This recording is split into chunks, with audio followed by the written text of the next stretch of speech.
15 साल से माता पिताजी तक कौन योजना निकाले थे? अपहरण योजना, लूट योजना, गुंडागर्दी योजना, भूमि हड़प योजना, वो सब भूल गया जनता।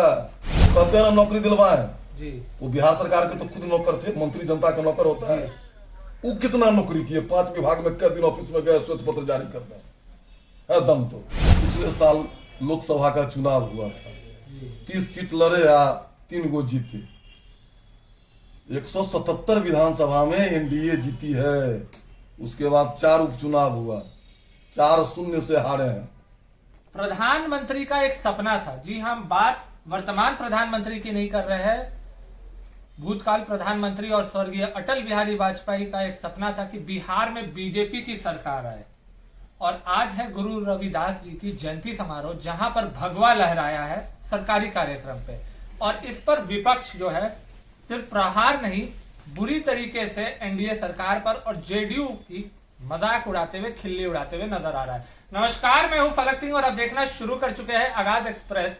और इस संदर्भ में आज हमारे साथ बात करने के लिए उपस्थित है बीजेपी से विधायक हरिभूषण ठाकुर बचौल जी, जिनसे चर्चा करते हैं। सबसे पहले तो जो सपना है अटल बिहारी वाजपेयी का, और जिस सपने पर विजय सिन्हा ने कहा था कि ये सपना एक दिन जरूर पूरा होगा, तो क्या इस सपने के लिए पहला कदम आज गुरु रविदास जी की जयंती समारोह में से लिया गया? अटल जी का सपना था पूरे देश में भगवा लड़का, पूरे देश में हो गया, उसमें बिहार भी है। और बिहार में हम अभी एनडीए के साथ हैं, हमारे नेता नीतीश जी, और नीतीश जी के नेतृत्व में हम चुनाव लड़ेंगे। ये 25 का चुनाव। आगे चलिए। अगर कहा जाए सर, जिस तरीके से विपक्ष हमलावर हो रहा है, कहा जा रहा है कि सरकारी कार्यक्रम को हाईजैक कर लिया गया है बीजेपी के द्वारा और नीतीश कुमार को साइडलाइन कर दिया गया है। नीतीश कुमार हम लोग के नेता हैं, कहीं कोई साइडलाइन नहीं हुआ है। भारत की संत परंपरा बड़ा ही गौरवशाली है। और आज संत शिरोमणि रविदास जी की जयंती थी। ममता कुलकर्णी को नचाने में सरकार नई खजाना खाली की है। संत शिरोमणि रविदास जी की जयंती मनाई गई है। राम कृष्ण शिव कबीर लोरिक सलेश दीनाभद्री भारत के लोक नायक और लोक महापुरुष संत परंपरा के लिए देश का खजाना भी खाली हो जाएगा, तो भारतीय जनता पार्टी सहमत है उससे। सर, तेजस्वी यादव लगातार दौरे कर रहे हैं, रैलियां सभा कर रहे हैं, और उनका कहना है कि इस बार तो 2025 में वो आ ही रहे हैं। और जिस तरीके से नीतीश कुमार को हाईजैक कर करके उनका दावा आ रहा है कि 4 भाजपा के नेता सीएमओ ऑफिस चला रहे हैं। अब उनके दावा में कोई दम नहीं है, लेकिन कोई चीज होता है, सुबह हुआ है तब शाम होता है। अभी पिछले साल लोकसभा का चुनाव हुआ था, 30 सीट लड़े या 3 गो जीते। 177 विधानसभा में एनडीए जीती है। उसके बाद 4 उपचुनाव हुआ, 4-0 से हारे हैं। मेहनत करें, लेकिन क्या किस कारण से दे, कौन चीज से उनको वोट दे? आज विपक्ष के नेता हैं, पिछला मानसून जो सत्र था उसमें ऐबे नहीं किए कोई दिन। सर, बिहार की महिलाओं के लिए योजना निकाले है, 2500 रुपए हमारी बहन योजना। 15 साल से माता पिताजी तक कौन योजना निकाले थे? अपहरण योजना, लूट योजना, गुंडागर्दी योजना, भूमि हड़प योजना, वो सब भूल गया जनता। 19 महीना थे सरकार में, 18 महीना 2 बार उप मुख्यमंत्री रहे थे। कितना दिन ऑफिस गए, कितने लोगों से मिले, कितने कार्यकर्ता से मिले? 5 विभाग था ना, तो उनका श्वेत पत्र जारी करें। तो मैं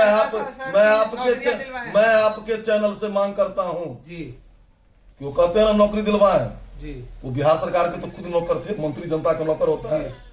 वो कितना नौकरी किए? 5 विभाग में क्या दिन ऑफिस में गए, श्वेत पत्र जारी कर दें, दम तो।